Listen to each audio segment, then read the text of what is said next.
Get back here, you law-breaking cunt! Gotcha, you filthy son of a bitch!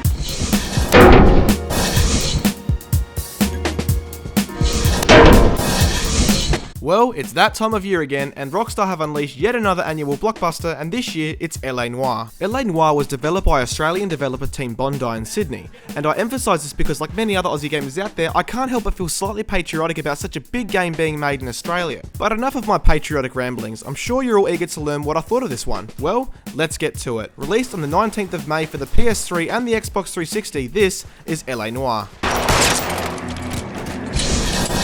LA Noire consists of several subplots as well as an overall plot that is told throughout the game. You will play as Cole Phelps, an ex-soldier now police officer who starts off as an ordinary patrol officer but soon travels his way through several ranks of law enforcement. Each case that Cole takes on comes complete with its very own backstory, key characters and locations. And let me just say that the story and events of each case will draw you right in from the moment you step onto the crime scene. You will literally feel compelled to get to the bottom of each case, to unravel every mystery. What's more is that some cases are actually linked to one another, keeping the player immersed even longer and exponentially extending play sessions by hours at a time. As well as individual cases, the overarching plot is also told vaguely via military flashbacks and an assortment of newspaper articles scattered throughout the game. These cutscenes provide players with the relevant backstory to key events in the game's overall plot, allowing for a greater level of understanding. In the later stages of the game's overall plot becomes apparent and begins to unravel in real time. It's a tale of conspiracy, crime and corruption, and protagonist Cole Phelps is caught right in the middle of it all and is on a quest for justice. The overall plot was told exceptionally well and I found it particularly immersive, rousing only a few complaints. The first being that Cole Phelps as a main character is underdeveloped. Sure, the player gets used to him and does get to know him in a way, but only on a professional level. We never really get to know Cole as a person. Therefore, when Cole is faced with life-rocking personal turmoil, although I was supposed to care, I didn't really give a fuck, which was disappointing. Secondly, I don't mean to spoil anything, but the ending to me seemed very abrupt and in a way unsatisfying, leaving questions and issues unresolved. But aside of these two issues, the game's plot was immersive from start to finish, which made it hard to put the controller down throughout the entire experience. Yeah, why sure officers, I'd love to come down to the station with you. Briefcase! Oh, son of a bitch! Like previous titles in Rockstar's history, LA Noire is an open-world third-person shooter, but not like you'd expect. For starters, players aren't free to arm themselves to the teeth and embark on murderous rampages slaying hundreds of helpless civilians. You're a cop, accept it, and fucking move on. Of course, that's not to say that you won't find ways to be an asshole. It's just frowned upon, and any vehicle, property, or individual damage will affect your final rating for how well you performed in a case. Not that I care too much. What's wrong with you?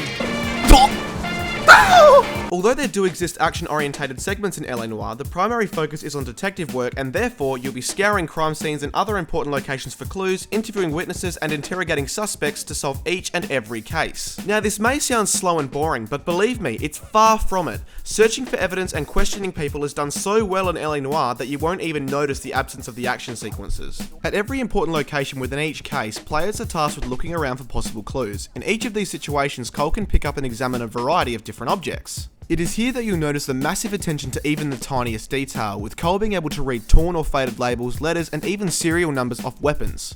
It really is a lot of fun to locate significant pieces of evidence and then begin to construct hypothetical chains of events in your own head, adding and changing things with every additional object found. As far as the interrogations go, upon asking questions to witnesses or potential suspects, players can use visual clues displayed by the questionee to determine if that person is speaking truthfully, withholding some information, or downright lying. You're fucking lying, cunt! No, I'm really not. Yes, you fucking are! I suppose you have proof? Proof? Here's my proof, you son of a bitch! Note, this doesn't actually happen. If you choose correctly, you'll receive more information that could potentially lead to a quicker and easier resolution to a case. Choose incorrectly, however, and you'll miss out on that piece of information and may have to work a little harder to unravel the mystery behind that particular case. Keep in mind that choosing the wrong answer won't necessarily alter the outcome of a case, nor will it change your direction in the game as a whole. Rather, it may slightly change the course of events required to reach the outcome of that case, which actually adds replay value as players can revisit completed cases at any time to try a different approach and see if they can score a better rating. By far the most valuable tool in the game is Cole's notebook, in which he stores all the recovered information, clues and questions for each case. Every piece of information is organised in a cohesive manner, making it easy for players to keep track of large amounts of information from even the most confusing cases. As you complete tasks on your trek through the game, Cole will gain experience points and move up in rank. Every time he goes up, he receives an intuition point which can be spent on assistance in tricky situations.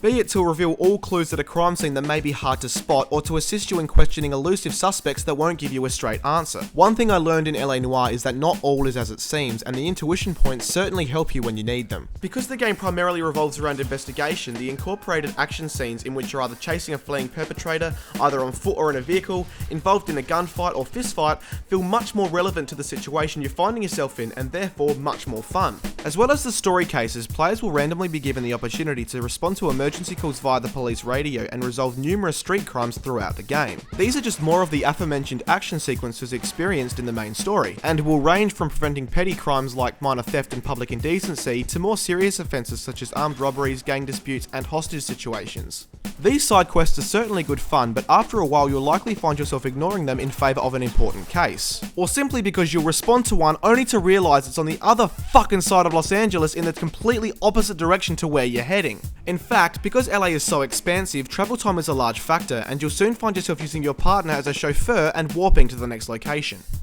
Can you drive to this one? You know the way. You can drive. You're behind the wheel. Where are we going? LA Noire is a lengthy experience, taking me just over 15 hours to complete, and it would have been even longer had I undergone all of the available side quests. The length, plus the ability to replay specific cases, gives players plenty of bang for their buck.